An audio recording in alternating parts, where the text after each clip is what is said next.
Hi guys, it's Nat here. Hope you're all doing well. I've had a busy day today. I've taken the dog out for a bit of a wander and we went to the pet shop so she could choose some of her treats and a toy. Yes, she's very spoilt.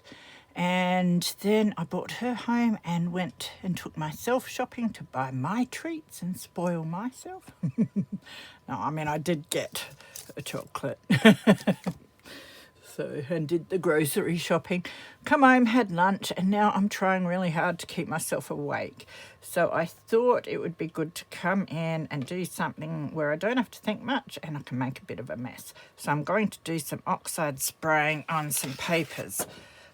These papers, I was going to get watercolour paper, but I was looking for my watercolour pads and then I sort of start thinking about how much they cost. And then I stumbled along this pad, which I use for a lot of stuff, and it's out of a kid's book, a kid's art book or something, but it's got a bit of tooth to it and it's thicker than your regular copy paper. So I thought I will have a go with this. Now, I'm still working on the Never Ending Underwater journal, and I do want to make some bits and pieces to embellish my pages that aren't going to be too bulky in that. Also, I have been organising my stamps and my dies, and I have a lot of them and I'd like to get using them more. So I want to start playing around with them as well for embellishments. So what I want to do is just colour up some pages with a few of the colours that I'm using in the journal. I might add a couple as well, but I might do a bluish one and one with greens and one with browns that I can maybe do some stamping and die cutting with after they dry. So I will get on with it and we'll see how they turn out. So of course with my oxide sprays you have to shake them well before you use them. So I'll get shaking, get spraying. I've also got my water spray here if I want to move some of the oxide around or I want to add some drips as well. As per usual, I forgot to switch my camera on, but I'm showing you that I used fossilised amber on this first page, gathered twigs, and frayed burlap to make that one. So I did manage to film the other pages. Here I've got bundled sage and I'm just spraying some onto my paper. They all spray so differently, so I can't always get an even coverage. So what I do is add a bit of water and let it run around a bit just to cover the paper a bit more. And I dab some of the really wet bits off just so it doesn't soak into the paper too much. Then I'm adding some forest moss. I just grabbed whatever greens I had. I need some other greens because they're not very green. And I think that's twisted citron, just to brighten it up a little bit.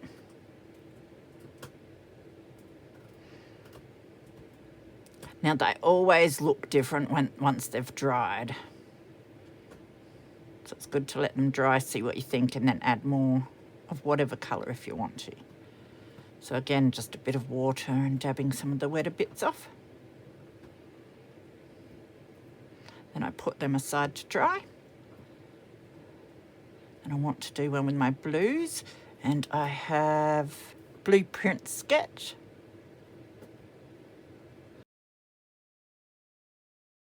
And then I'm adding some prize ribbon. And then I'm going in with some Stormy Sky just to mellow it out a bit. Move it around with some water. So you can do your colours one by one like I did before, or you can just put them all on and have a go and see how it mixes up. So turn the page around and let it run a bit. And then I'm just dabbing off some of the wetter bits so it dries nicely and doesn't soak too much. It's also covering the page nicer when I do that. Then I'm going to go in with some Mermaid Lagoon.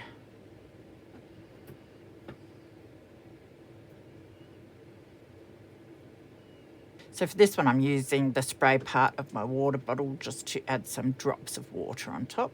Then I'm going in with a bit of twisted citron as well. So I let my sheets dry overnight because they were quite wet. And this is how the blue ones turned out. I really love the way that's come up. And then this was meant to be the greenish sort of one. which it does have a slight yellowy greenish and brownish to it. I want some darker green in that on this. I didn't have them in the sprays. So I think what I'll do is die cut what I want out of it, and then I can use my inks or watercolours or whatever I like to colour them up more if I think it's necessary. And then this is my brownish page. Really love how that's come up as well. So that was heaps fun spraying those. So now I want to use my dies and cut some of my underwater themed die shapes out of those. So I just rated the dies I've got. I've been organising them lately. So while I was doing that, I come across a few. I've got these here. Don't ask me what brand in that. Possibly Kaiser Craft. Don't quote me. I think there's 2 separate die sets here. I must have some stamps, and I've got the dies. Gonna have to look into them because I'd want to stamp them first. Don't think they're not for that set.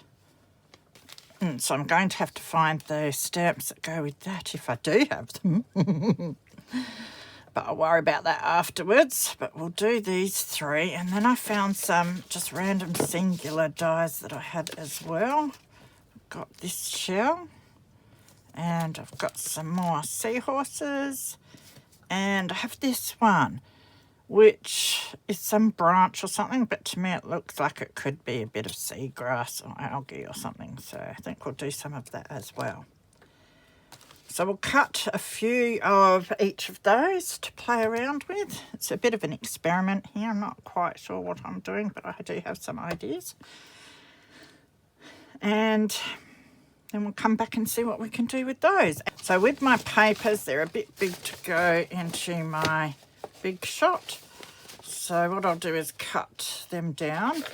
Now we've got the edge that has the holes in for the binding, so I think we'll just take that off first. That'll get the size down a bit. Now I'll keep those. I'll be able to use them, if not in this project, in some other project, because they're nice and grungy with the spray. And then we'll cut our pages in somewhere around half, and then they should fit nicely into the big shot. Yep. So I'll just put them together colour-wise. I might do the turtle and the grass stuff in the one that was meant to be green, which is a yellowy brown. And we can colour them up more afterwards. So what I might do, I'll see if it cuts through. It might not because it is quite thick paper, but I might try doubling it up and see how we go. So I'll put 2 pieces down and I'll put my dies on and we'll see how it goes. If they have any trouble, I will just use the 1 piece of paper.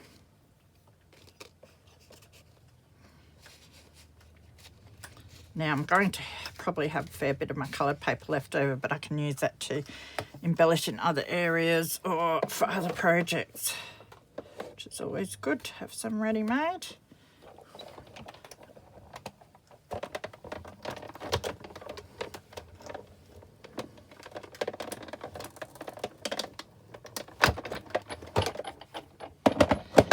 See how they cut.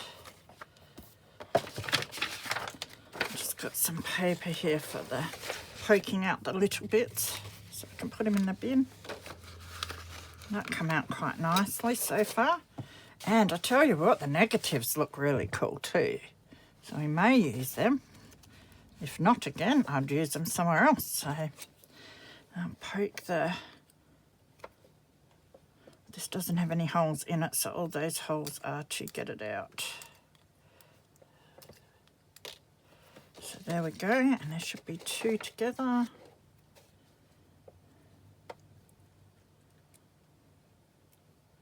they're stuck together pretty well by the looks. There we go. It's just a bit of a quicker way of doing it. So there we've got 2 of those. They look really cool actually.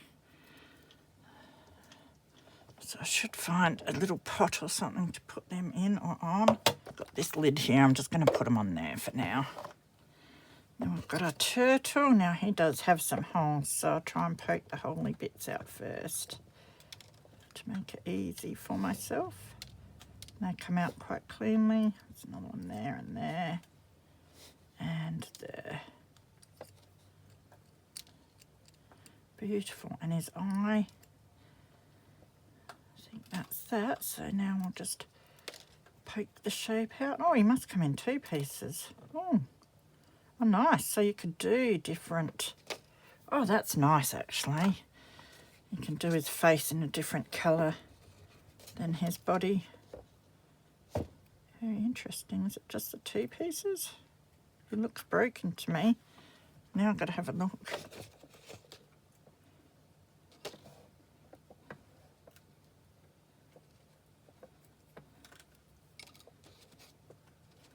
Where's the bottom of his shell? Hang on. That would go that way. Oh, crikeys. This is painful. Now, I think I might do the brown while I'm thinking of it.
Okay, so now I have done most of what I want. I'll have a think of whether I want to cut more. I think I did want to do the starfish in this colour as well, so I might do that. But I've got the blue as well left to cut. So I'm going to go off camera and finish doing all my die cutting. You have seen what I'm cutting and how I'm going about it. And then I'll come back on and we'll see what we're going to do with them. Decided to try some heat embossing, and I'm using my distress glazes that I haven't used before. So I have my brown die cuts there, and I'm just tapping them into my Versamark watermark ink.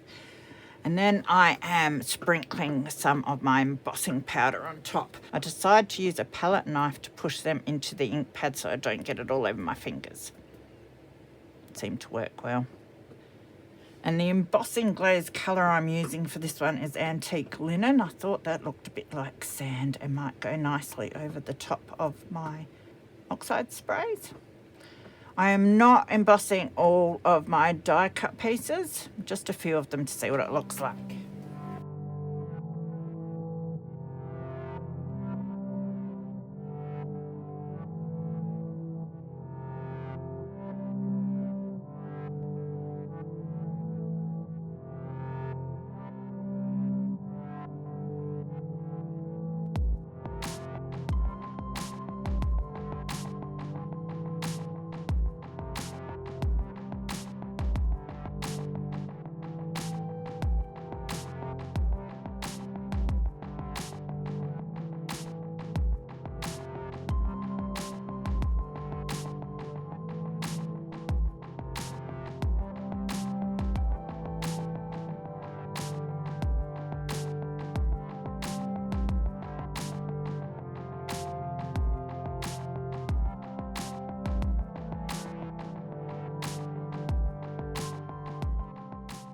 So I'm pretty sure I'm using the salvaged patina distress glaze here.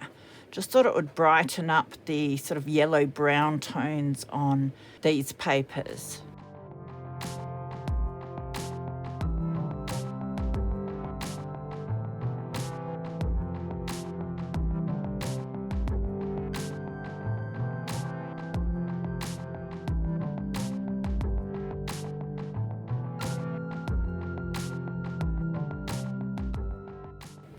Then I decided I will try some of the rustic wilderness on as well, as I'm not sure how they're going to look in the end, so I thought I'd mix it up a bit and try a few different ones.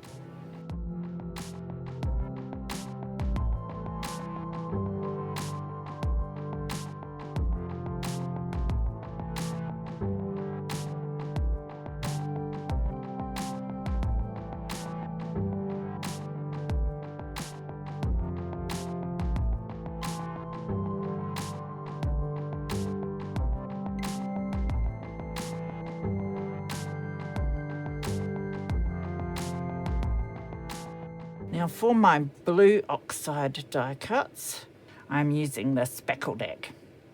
I don't have a huge range of the distress glazes, so I'm just picking the colours that I've got that I think will go okay.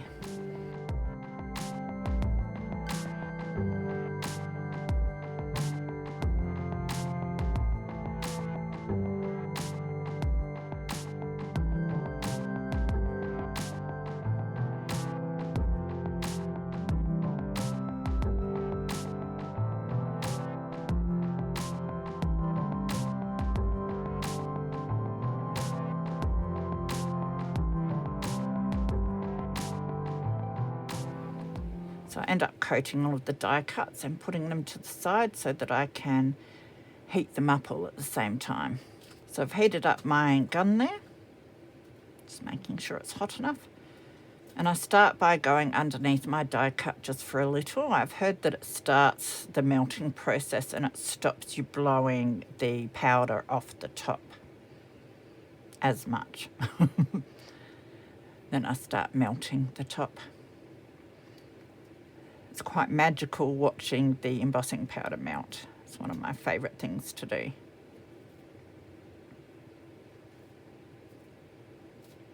I really like the effect I'm getting. Gives it a nice shine because it is a glaze, but just adds another level of colour. But you can still see the different colours underneath a little bit as well.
finished embossing all of my bits and pieces. So they're curled up, but of course they will flatten out when I stick them down. But I think they'll make really cool page embellishments and that in my journals. Now, what I decided I wouldn't do them all, so I've got these ones here that have just got my oxide spray on them. I'm not sure how these will go in the journal I'm doing at the moment. I'll see how they go on the pages, and if they don't work the way I want them to, then I'll use these ones, but it gives me options. And they'll always be great for other embellishments that I do as well. But I love the way they turned out, so I used the Tim Holtz glaze, embossing glaze. Haven't used it much before, so that was fun to use. And I thought it'd be good to do over the top of the oxide powders so that I still get a bit of colour variation underneath. And then the beautiful glaze on top. So yes, loving the way they turned out. And update on my finger. Looks a bit funny the way I have bandaged it up for now, but bit of a whoopsie there. Yeah, there'll be the blooper at the end if you want to see. Don't watch if you're very squeamish. It's not too bad. But I did get a splinter from the chopping board that I do my heat embossing on when I was cleaning it off. And I did cut off the end, the big end, and try and pull it out, but it doesn't seem to want to come out very easily. I'm a bit worried that it might leave bits in there, so I've actually called the doctor to help me remove it. So, but the local doctor that I usually go to, it's Monday that I'm filming this and did it. They couldn't get me until Thursday, so I had to ring around, and I'm able to get in tomorrow. So I've just bandaged it up, and I've had to put some extra padding around it so that I don't knock it, because I did leave a nice bit sticking out so that they can try and pull it out if they want to. So wish me luck with that. Anyway, whoopsie. Yes, this crafting is dangerous. So I hope you enjoyed that. I just thought I would show you how I am making these little embellishments with my die cuts. I don't use my dies enough, so I'm really trying to use them a bit more now. And I've got a few that are the ocean themed. Thought I'd have some fun with them, and with my oxide sprays, which I love using, and again I don't use enough, and also the embossing glazes, which I hadn't used much at all. And I do love the way they have turned out, so I'm going to go and see if I can put some of these in my journal now. So be good, take care, and I will see you again soon. Bye.